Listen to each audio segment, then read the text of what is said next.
दैनिक जीवन मसीह के साथ भाग 5। अपने प्रार्थना जीवन को सिद्ध बनाए। कुलुस्सियों की पत्री उसका 4 अध्याय 2 से 4 आयत। तो दूसरी आयत हम पढ़ेंगे, प्रार्थना में लगे रहो और धन्यवाद के साथ उसमें जागृत रहो। यहाँ पे पौलुस हमें प्रार्थना करने के लिए प्रोत्साहित करते हैं। हम देख सकते हैं लूका रचित सुसमाचार उसका 18वां अध्याय और पहली आयत में भी लिखा है कि यीशु मसीह ने नित्य प्रार्थना करना और हियाव नहीं छोड़ना इस विषय पर शिक्षा दी। उसी प्रकार से हम पहला थिस्सलुनीयों को उसका 5वां अध्याय 17वीं आयत में पढ़ते हैं कि निरंतर प्रार्थना में लगे रहो। पौलुस स्वयं भी एक प्रार्थना करने वाले व्यक्ति थे, जिसका उदाहरण हम इसी में अर्थात कुलुस्सियों का खत उसका पहला अध्याय 3 और 9वीं आयत में देखते हैं। 3 आयत में लिखा है, हम तुम्हारे लिए नित्य प्रार्थना करके अपने प्रभु यीशु मसीह के पिता अर्थात परमेश्वर का धन्यवाद करते हैं। और 9वीं आयत, इसलिए जिस दिन से ये सुना है हम भी तुम्हारे लिए ये प्रार्थना करने और विनती करने से नहीं चूकते। और इसीलिए पौलुस भी चाहते हैं कि जो विश्वासी हैं, कलीसियाएं हैं, वो भी बराबर प्रार्थना करती रहें। अब प्रार्थना कोई विकल्प नहीं है, ये अनिवार्य है। प्रार्थना आत्मिक जीवन के लिए ज़रूरी है। प्रार्थना उतनी आवश्यक है जितना किसी को जीवित रहने के लिए सांस लेना है। मतलब प्रार्थना एक आत्मिक जीवन की सांस है। और उसमें दूसरी बात वो हमें बता रहा है कि उसमें धन्यवाद देना है। धन्यवाद, जैसा फिलिपियों का खत उसका 4 अध्याय 6वीं आयत में लिखा है, किसी भी बात की चिंता मत करो, परंतु हर एक बात में तुम्हारे निवेदन प्रार्थना और विनती के द्वारा धन्यवाद के साथ परमेश्वर के सम्मुख उपस्थित किए जाए। तो यहाँ भी पौलुस हमें प्रोत्साहित करता है कि हम प्रार्थना करें तो उसके अंदर हमारा धन्यवाद होना चाहिए परमेश्वर को। और वो जैसे हम देख सकते हैं इसी में कुलुस्सियों का खत उसका पहला अध्याय 12 और 13 पद में, जहाँ पे लिखा है, और पिता का धन्यवाद करते रहो जिसने हमें इस योग्य बनाया कि ज्योति में पवित्र लोगों के साथ मिरास में संभागी हो। 13वीं आयत, उसी ने हमें अंधकार के वश से छुड़ाकर अपने प्रिय पुत्र के राज्य में प्रवेश कराया, जिसमें हमें छुटकारा अर्थात पापों की क्षमा प्राप्त होती है। पहला थिस्सलुनीयों के 5वां अध्याय 18वीं आयत में लिखा है, हर बात में धन्यवाद करो, अर्थात हर परिस्थिति के लिए हमें परमेश्वर को धन्यवाद देना है। जिस तरह से प्रेरितों के काम 16वां अध्याय 25वीं आयत में पढ़ते हैं, जब पौलुस और सिलास जेल खाने में बंद थे तो लिखा है वहाँ प्रार्थना करते हुए परमेश्वर के भजन गा रहे थे। मतलब वो उस परिस्थिति में भी, स्थिति में भी जब थे जेल में, तब वो परमेश्वर को धन्यवाद दे रहे थे, उसकी स्तुति कर रहे थे, उसके गीत गा रहे थे। धन्यवाद देना परमेश्वर के प्रति नम्रता, परमेश्वर के प्रति कृतज्ञता को दिखाता है। अब तीसरी बात उसमें उन्होंने बताई है कि जागृत रहो, जैसा इफिसियों 6वां अध्याय 18वीं आयत में लिखा है, जागते रहो। और पहला थिस्सलुनीयों के 5:6 में लिखा है, हम औरों के नहीं सोते न रहें पर जागते और सावधान रहें। अपनी प्रार्थना में एक मसीही को आत्मिक आलस्य के विरुद्ध चौकसी रखनी चाहिए, अर्थात हमें सावधान रहना होगा ताकि हम अपनी प्रार्थनाओं में रुक न जाएं। जिस तरह से यदि हम जब अधिक संसार की तरफ हम बढ़ते हैं या उस और हम आकर्षित होते हैं तो हमारा जो है प्रार्थना का जीवन, आत्मिक जीवन तो नीचे जाने लगता है। इसलिए एक विश्वासी को अपने आत्मिक जीवन में जागरूक रहना है, चौकसी करनी है उसकी। और चौथी बात यहाँ पौलुस कहते हैं, हमारे लिए प्रार्थना करो। पौलुस अक्सर अपने पाठकों अर्थात विश्वासियों से अपने लिए प्रार्थना करने का निवेदन करते हैं।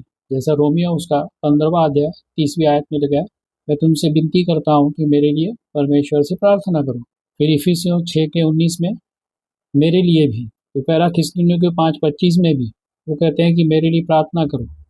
तो वो कोई अपने स्वार्थ के लिए प्रार्थना करना नहीं चाह रहे थे लोगों से, उनके पीछे उनका जो उद्देश्य था वो हमें उस आयत में पढ़ने मिलता कि परमेश्वर हमारे लिए वचन सुनाने का ऐसा द्वार खोल दे ताकि वो सुसमाचार को प्रचार कर सके, मसीह के उस भेद को लोगों को बता सकें। जैसा इफिसियों 6:19 में लिखा है कि मुझे बोलते समय ऐसा प्रबल वचन मिले और मैं हियाव के साथ, हियाव हमें बहुत ज़रूरी है। जब भी हम सुसमाचार सुनाते हैं तो हमें परमेश्वर से ये प्रार्थना करनी चाहिए कि मुझे प्रभु हियाव दे, मुझे बोलने के लिए सामर्थ्य दे कि मैं बड़े हियाव के साथ तेरा सुसमाचार प्रचार कर सकूं। और वो कहते हैं कि मैं उस भेद का वर्णन कर सके जिसके कारण मैं कैद में हूँ। अब ये भेद क्या है?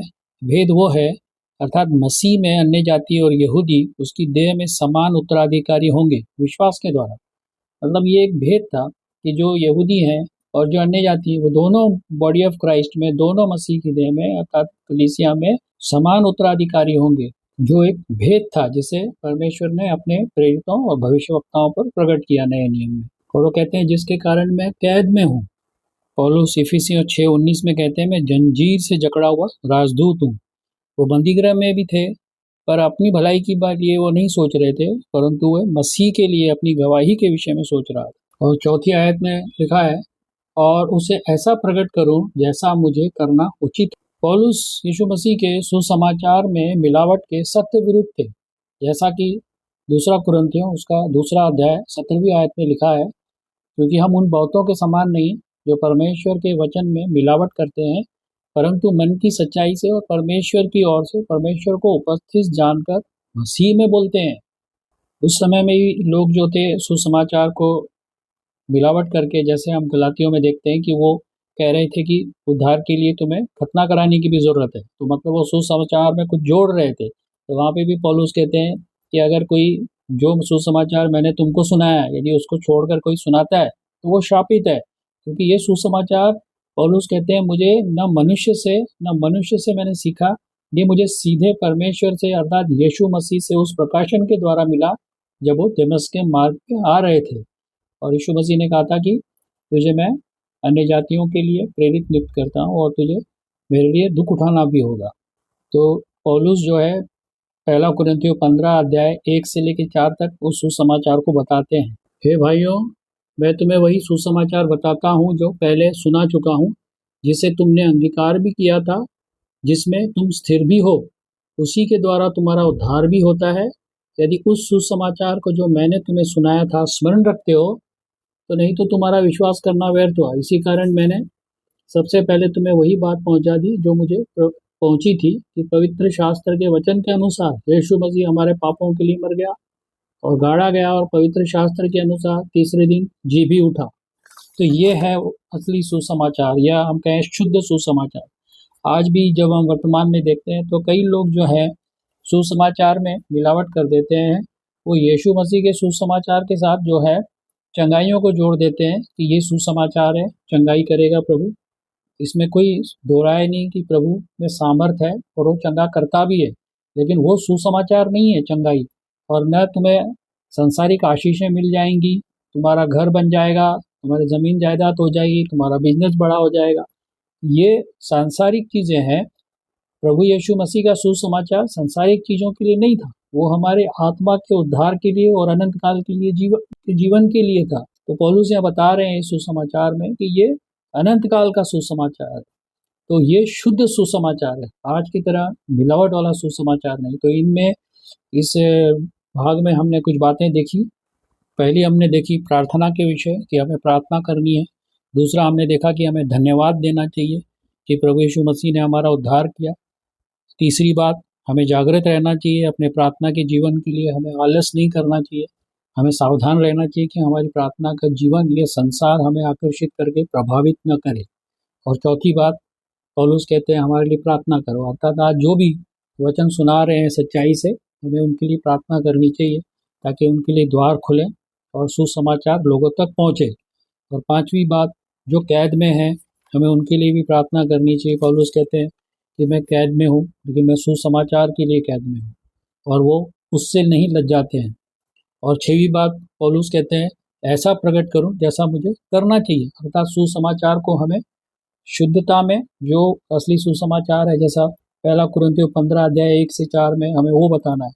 चंगाइयाँ, आशीषें, ये सुसमाचार नहीं है। प्रभु हम सब की सहायता करे, इस वचन से जो हमने सीखा हम उसे अपने व्यक्तिगत लाइफ में लें और अभ्यास करें, और आने वाले वीडियोस में हम आगे की बातें देखेंगे। यदि आप लोग को इन वचनों से आशीष मिली हो तो आप इसे शेयर करें और हो सके तो सब्सक्राइब भी करें। आमीन।